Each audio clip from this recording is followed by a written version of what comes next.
이지영 기자. 네. 그러니까 15일부터죠. 15일부터는 남산 터널을 이용해서 서울 중심에서 예를 들어서 광화문 같은 데서 강남 쪽으로 나갈 때 이걸 외곽이라고 하는데 사실 광남이 외곽인가 싶긴 합니다. 아무튼 외곽으로 나갈 때 혼잡 통행료 2,000원을 내지 않아도 된다. 그렇죠. 이거는 왜 바뀐 겁니까 이렇게?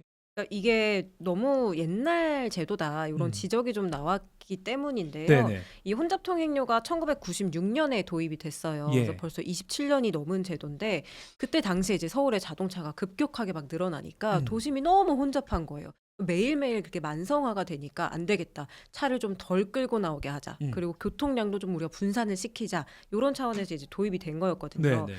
근데 요즘은 운전할 때 우리 다 내비게이션 보고 하잖아요. 맞아요. 저도 내비게이션 없으면 운전 못 하거든요.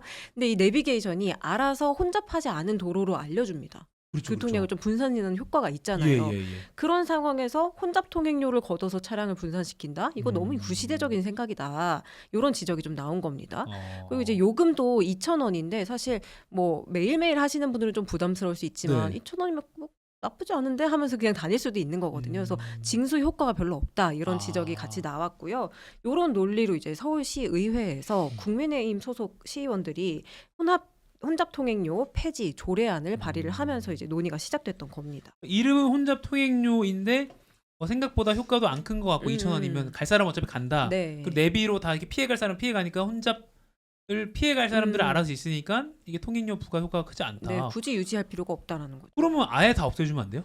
근데 사실 완전히 다 없애기에는 네네. 이 혼잡 통행료에 그래도 효과가 좀 어느 정도는 있습니다. 아 그래요? 이게 작년에 왜 기억하실지 모르겠는데 우리 남산 터널에 그 혼잡 통행료 잠깐 면제했었던 맞아요. 적이 있었잖아요. 네네. 그게 일종의 실험이었는데 한 5일 정도 양방향 다 면제를 해보니까 차량이 평소 이용하는 것보다 하루 평균 10,000대가 더 늘어났다고 해요. 아 그래요? 네, 통행료를 면제하니까 그만큼 그쪽으로 많이 간 거죠. 빠르니까. 네네.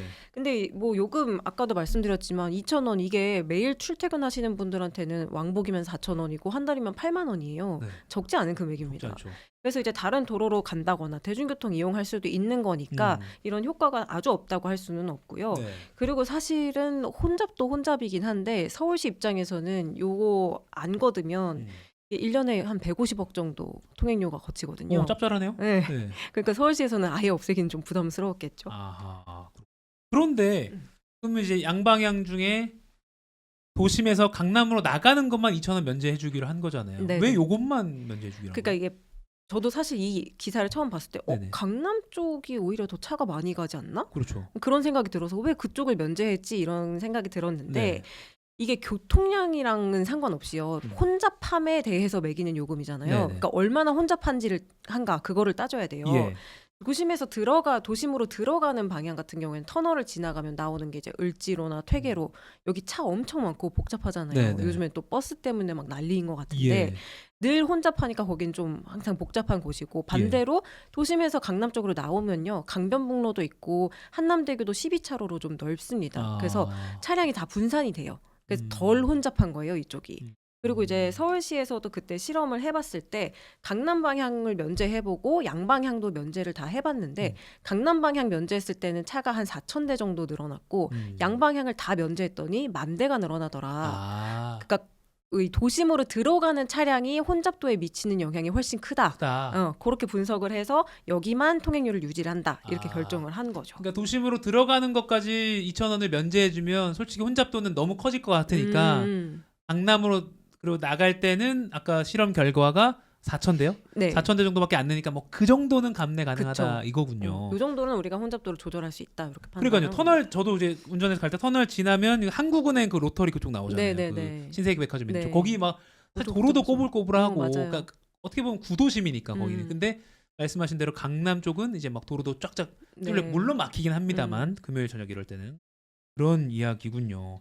그러면 혼잡 통행료를 이번에 이제 강남 가는 거는 면제를 해주면 강남이 좀 해지겠네요. 그거는 뭐 서울시도 어쩔 수 없는 부분이다 인정은 하더라고요. 네네. 그래서 15일부터 요금 면제인데 이때부터 강남 방면에 이 차량 통행이 늘어날 수 있다고 보고 이제 네. 계속 모니터링을 하겠다 이렇게 아하. 얘기를 하면서 이 양방향이 좀 막히는 시간대가 다르대요. 근데 네. 이 강남 가는 방향 쪽은 특히 오후 4시 이후부터 좀 차량이 많아진다고 하니까요. 나중에 이용하실 때 좀 참고하시면 좋을 것 같아요. 그건 그렇고 요금 인상 얘기 자체도 나오고 있더라고요. 2,000원이 96년도에서 96년도 도입 때부터 2,000원으로 계속 유지가 되고 있거든요. 예. 한 번도 인상한 적이 없어요. 음.